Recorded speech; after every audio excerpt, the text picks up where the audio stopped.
right, everybody, we're coming back from the break. It's called the Business to Business Network Show. My name is Rex Perry. If you hear something, if you want to get involved, we would love to help get you in touch with the people in our and the efforts that we're making. 123bz.com, 123bz.com.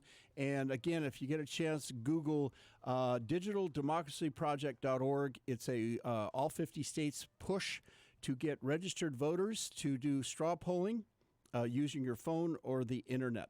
Our guest is Jim. Give us your last name again and introduce yourself, Jim. Hi, Jim Barton, and I'm a founding partner of Barton Mendez Soto, which is a law firm that does political and election law in Arizona. Let's talk a little bit about the incredible amounts of money that are and the power. We have a situation in Mesa, Arizona, a very nice person. I don't know her personally. I have very close family and friends that know her very well. She just wanted to run for city council, city of Mesa. Again, sitting in a lot of meetings that I don't want to have to sit in for the city council.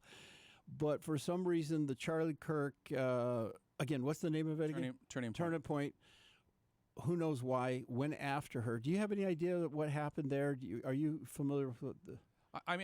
Yes, I am familiar with it, and to the extent that it's a purity test. She wasn't sufficiently MAGA for them, and so they removed her, which is important for that particular vote, but it also is a message sending device, right? And so, yeah, I think that is a pretty ugly aspect of how the sausage gets made in our democracy right now. Yeah. So, again, if we had a digitaldemocracyproject.org and we had a group of constituents in Mesa that had her back, yeah, then when Turning Point tries to push, they're able to push back because it's like a hive mentality, bringing people together that can support one another and do it by their phone. How easy could that be to do? So thoughts on that? Well, I think a lot of what you're talking is folks call that organizing, right? Yeah, of course. And but sometimes when you organize, there's a lot of mailing and stuff like that. Now we're talking about stepping into the future. Yes. Yeah. Well, I assure you that community organizers these days are for sure using phones and are using those sorts of methods to contact. I think what I really like about what you're talking about is it's about building authentic and connections that have some integrity to them, so that in this case, a principal politician can know that they're going to be supported, and that would give them sort of fortitude to stand up against what we in the business might call an air attack, where you just get like stuff over the advertisements, radio, TV, that kind of stuff. Yeah, I listened to This American Life. I love it. NPR. Anybody go in, Google it. They've got a history of excellent segments. They told the story of, again, and this is years ago, this is way before the internet, where everything started churning like this. And some guy that was serving on school board, I think it was, but they were able to get outside state money and flyers saying he was doing this and that. Most of it was lies. Yeah. But they got him out, and it showed so much power. And that was years ago. This is back in the 90s. And that's when they realized, hey, we could raise a lot of money and affect not the presidential election. Let's start with the dog catcher. Right. And they're doing it.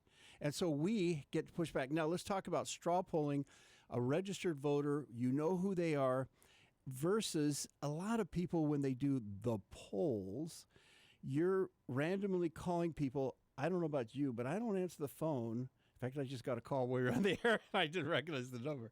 So we don't answer it. And so that affects the polling, don't you think? Well, this is a place where, I don't understand blockchains, but I believe that blockchains are able to make things secure. I don't fully understand polling, but I know there are people who work on these things. So let me first off acknowledge the sympathy for the things. I have actually at times tried to dig in. I've been like, my goodness, this is a 15-minute. Who has 15 minutes to sit on their phone? I know, and they keep going. Have you everybody ever had that experience? They say, okay, another question. I got to go to work. We're almost done. I just have a few more. Yeah, exactly. So that being said, I have a lot of sympathy for the suspicion. I also have some, though, respect for the professionals that say that, hey, and but what is it telling us? It's telling us what does the average person think in this particular targeted group. So like a little weather snapshot. Yeah. But at the same time, how many times have the polls been off? Well, we've had some very, very, very close races for a long time. So when the polls have been off, but within the margin of error, it's totally swung the election in a direction we didn't expect it to. So yes, the polls have been off, and some have been famously off. I mean, Dewey beats Truman and all that. Oh yeah. So yes, but I think if you look carefully about, when they do give a margin of error, when they do say what sample they're talking about, when the poll is taken, I don't know. I'm slow to sort of disregard it altogether. I think, though, what you're talking about, the digital polling and the straw polling and where you're using people that are ID'd, you may get some more honest reactions, and you may get a different measure, which is sort of an instant measure of passion and an instant measure of engagement that's a little bit more important when it comes to who's going to turn out to vote. So if we can build I'm going to say it again, digitaldemocracyproject.org, if we could build this. And by the way, I have no vested interest other than I really believe that this could be a major positive thing for our country, to really give a voice to the voters, not just every 2 years, but give them a voice during that 24-month period of time and reduce the stress that the congressional representatives have to go through constantly trying to raise money. It's exhausting. So again, your thoughts, you agree it's a good idea? I think that's a good idea. I think the need for engagement throughout the election cycle is really important. I mean, another phenomenon that's kind of a different version of this is there are certain voters who are low propensity voters. They're not likely to turn out.